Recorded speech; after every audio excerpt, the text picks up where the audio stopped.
Welcome back to California Cooking. It's that time of year when a comforting meal is all I want. So first, I'm gonna take you to a new restaurant specializing in Italian comfort food. Then I'm making a sheet pan dinner and a stew that'll make you feel all warm and cozy. Chef Jackson Kalb is a Top Chef alum with a great story. I got to visit him at his newest LA restaurant, Jemma Hollywood. Take a look.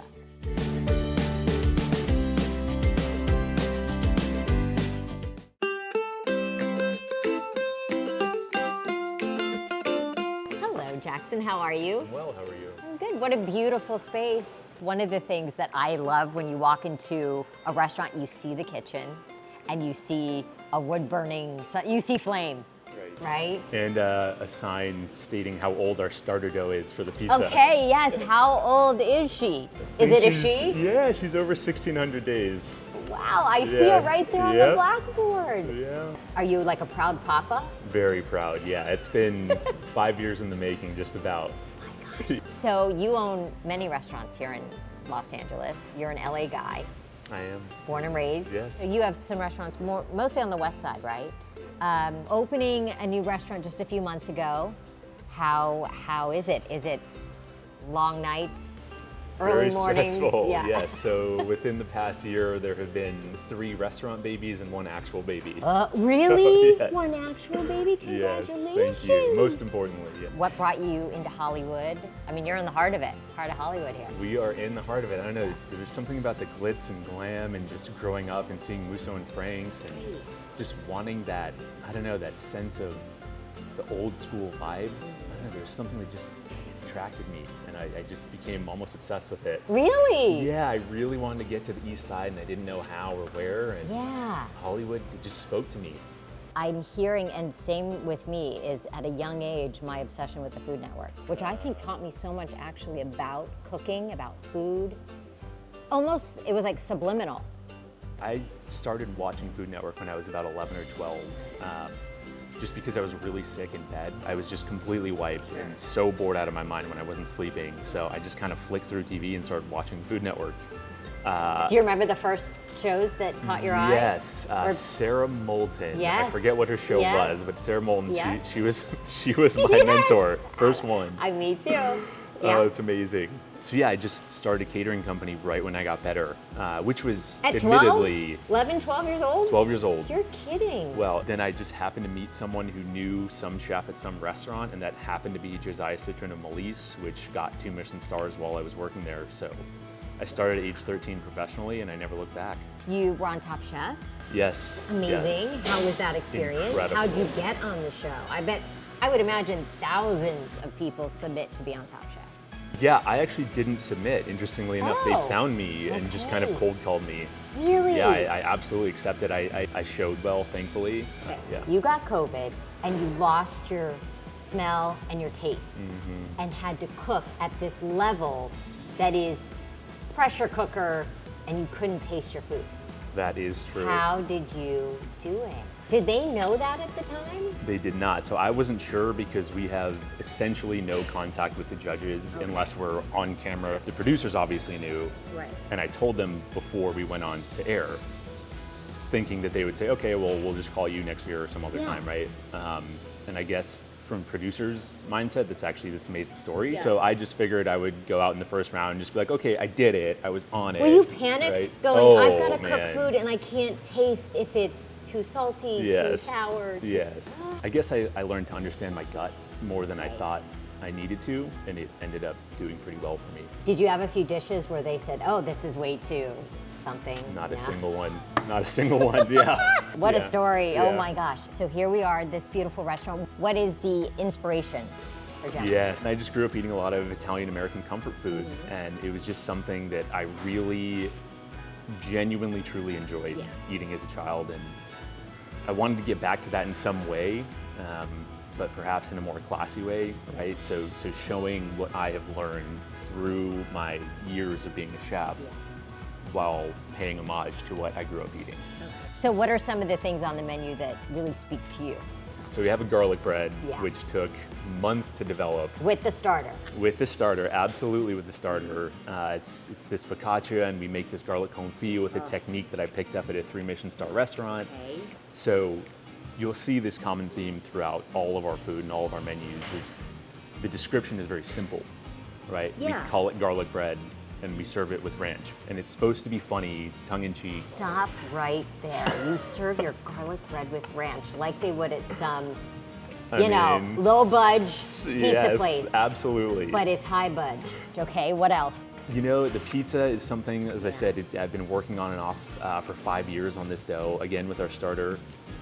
It's just been something that I'm honestly still tinkering with, but we've had so much success with it that we opened a pizzeria about 2 months after opening this place in the Palisades Village. Okay, yeah. And that's done incredibly well for us, thankfully. All of the classics that you can think of, right? Veal Parmigiana, like how do we make that the best version that we can possibly make it? What am I gonna get to see you do back there? So we are gonna try the garlic bread. Okay, good. But I do want to show you an orecchiette dish. So orecchiette means little ear in Yeah, Italian, okay. and it's a pasta dish. So Yeah. nice light lunch for you.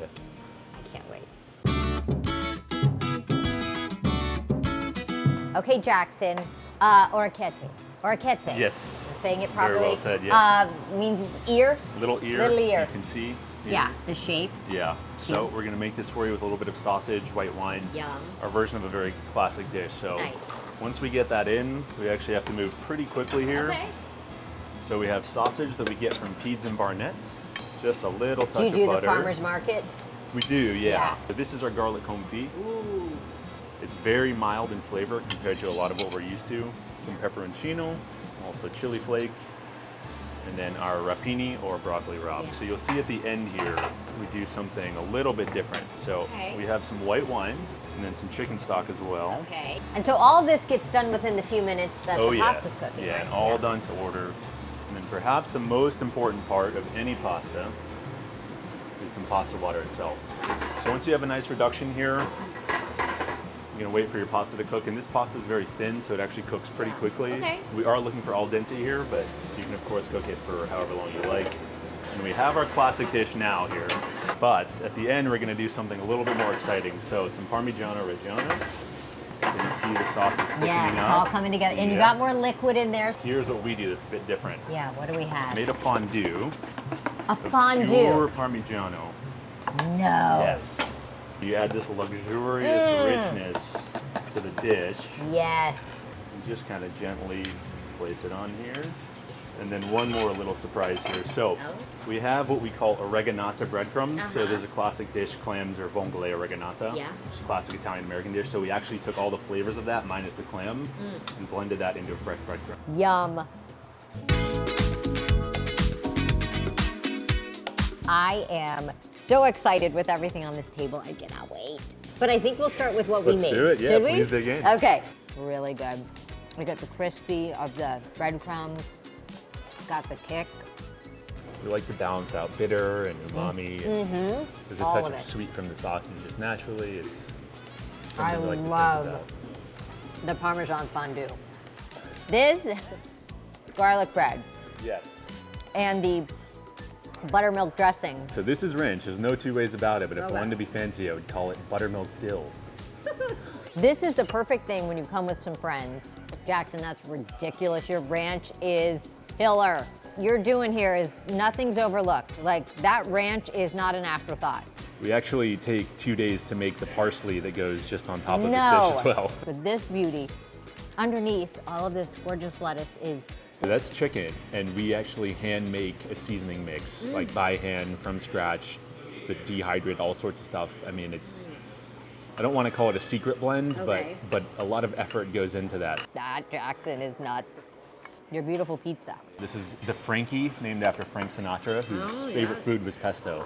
And then I see some other, is that a jalapeno on there? Or? So yeah, we have, you know, I was inspired by green because the base is pesto, so we make a kale chicken sausage from scratch where we Okay. actually grind the kale. Yeah. We'll blanch it and grind it, we'll make that into sausage. We have jalapeno, basil, scallion, green olive, all sorts of green and fun on here. And then look at the bubble up on the crust there. If you want that, like you said, that perfect night out, lunch, whatever, Italian-American food, that is done at such a level that you really can't find too many places. Come here because it's so good. Thank you so much. Congratulations. Thank you. So wonderful. Thank you for coming. Can't wait to be I back. appreciate it.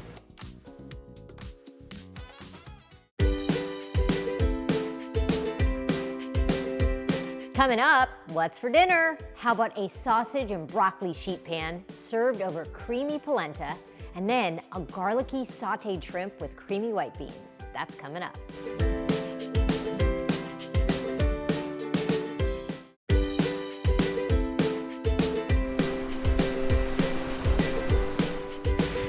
My go-to weeknight dinner is a sheet pan. It's easy and cleanup is a snap. This sausage and broccoli one is a cozy meal and on the healthier side.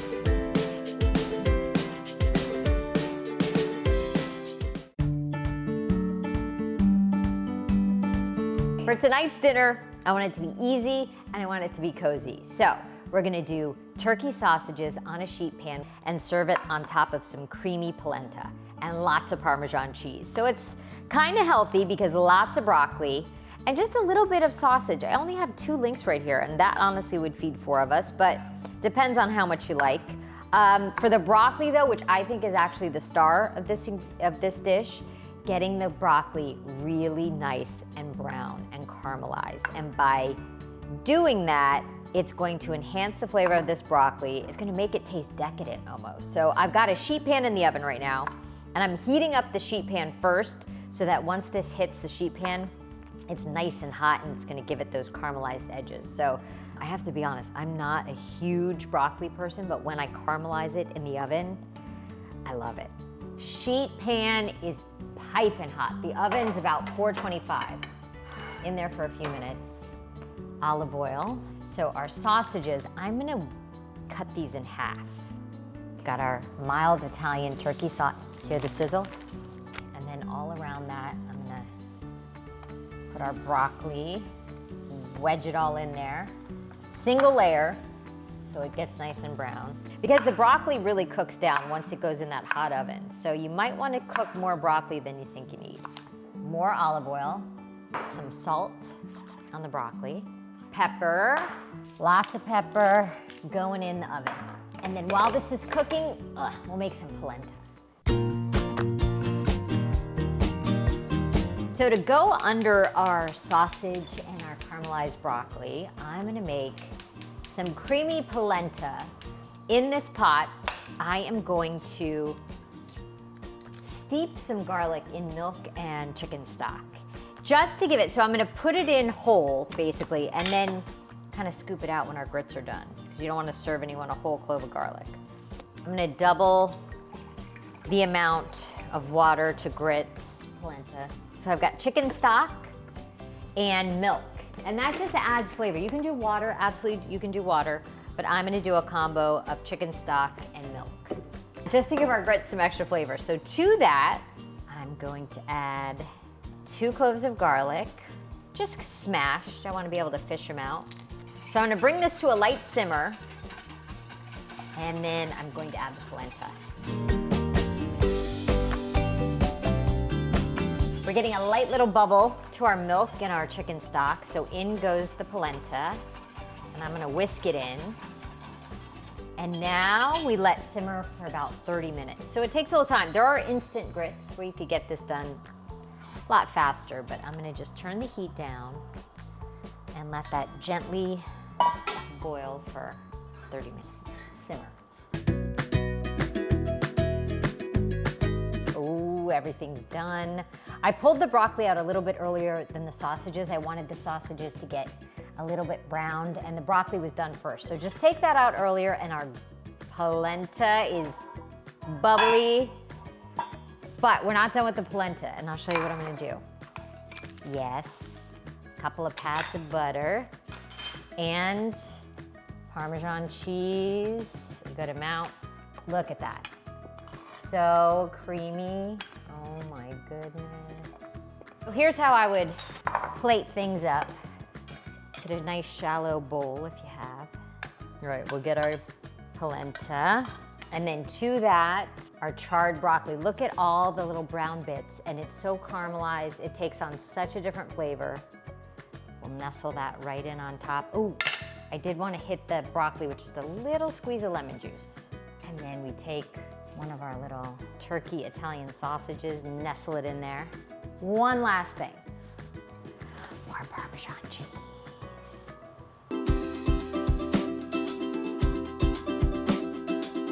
Okay, I'm excited to try this. Easy cleanup, we've got our sheet pan and a pot. And the sausage, you have the fennel and the spice. And now, I hope you try it. Yum.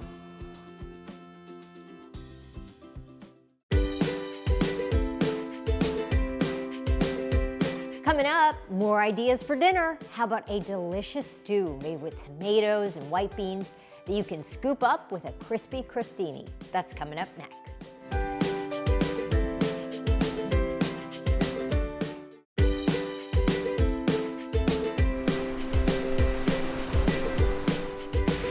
I love creating meals out of the ingredients I have readily available in the pantry. So here's a tomato white bean stew that is comforting and good for you too.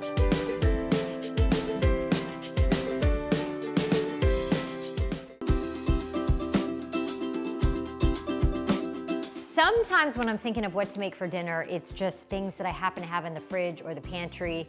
And I always have, and I love getting boxes of beans now, just because they're not in the can. I think they taste better. Anyway, cheap, easy to, I think, add beans to your dinner. So what I'm gonna make is kind of interesting. I was inspired by watching this lady on Pinterest who said when she comes home from work, she likes to make this tomato bean kind of meal and eat it with garlicky bread. And I thought, okay, that's nice, but what else could I add to that to kind of jazz it up? So I'm gonna make, with these beautiful yellow tomatoes we got in the garden, a white bean stewed in some yellow tomatoes and some yellow peppers, and then a little bit of shrimp on top for protein, and of course some garlicky, crunchy bread. Our yellow tomatoes, which are so sweet. The basil I'll save for later. And I don't know, something about the yellow tomatoes are less acidic, I think, than the red. They just have kind of a softer flavor. To this, some shallot. Just because shallot, I think, again, is a gentler flavor than just a regular onion. And you could do a rough chop. We've got a shallot, some garlic. Because beans don't taste like much, you gotta doctor them up and add a bunch of flavors. Rough chop of that. We've got these cute orange peppers. Same thing, just a rough chop. So I'm gonna take all of this back to the skillet and saute these up, and I'll show you what we do next. First thing we gotta do, get our veggies going. So I'm gonna put everything into a pan. We got extra virgin olive oil. All of it goes in together. Peppers, tomatoes, onion, garlic, with some salt. Just let that cook down until it's soft. Okay, the color of these yellow tomatoes and peppers looks so pretty. I'm gonna add some veggie stock, just to give it a little extra juice to cook in. So we almost wanna do a quick stew of these tomatoes, let it come to a bubble. And then to that, I really wanna amp up the yellow with some turmeric. Turmeric doesn't, in my opinion, have much flavor necessarily that it imparts, but it certainly has a gorgeous yellowy color. It's good for you.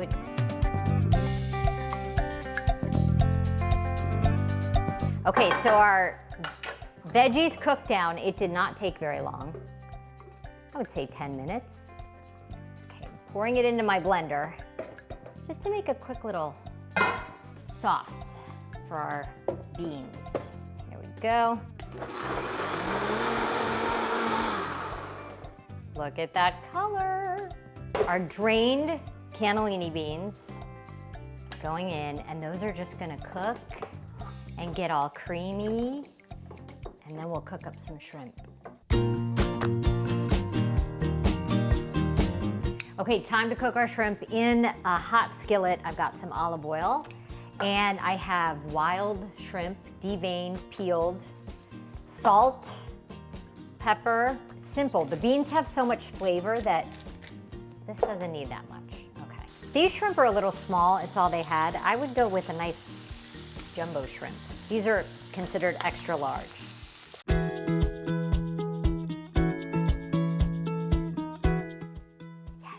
Our beans are nice and cooked in this stewy tomato sauce with the garlic and the yellow peppers, shallots. So I think I just do a bed, family style of course, just a bed of beans. And you want the sauce because the sauce is what you're gonna dip the bread in. Look at the color from those yellow tomatoes and the turmeric. On top, we'll place our shrimp. I squeezed a little bit of lemon on top of the shrimp when they came off the pan. You know this yummy juice from the shrimp? Oh yeah, put that on top. And then we've got our crispy toast. I had olive oil in the pan. You take a clove of garlic and then you rub it on there. And now you've got some garlic toast. And it's just kind of a rustic loaf. And then I think I'll cut those in half. Little squeeze of lemon, and then our basil from the garden. But wow, what you can do to a can or box of beans. And then last but not least, just a little drizzle. And dinner is served.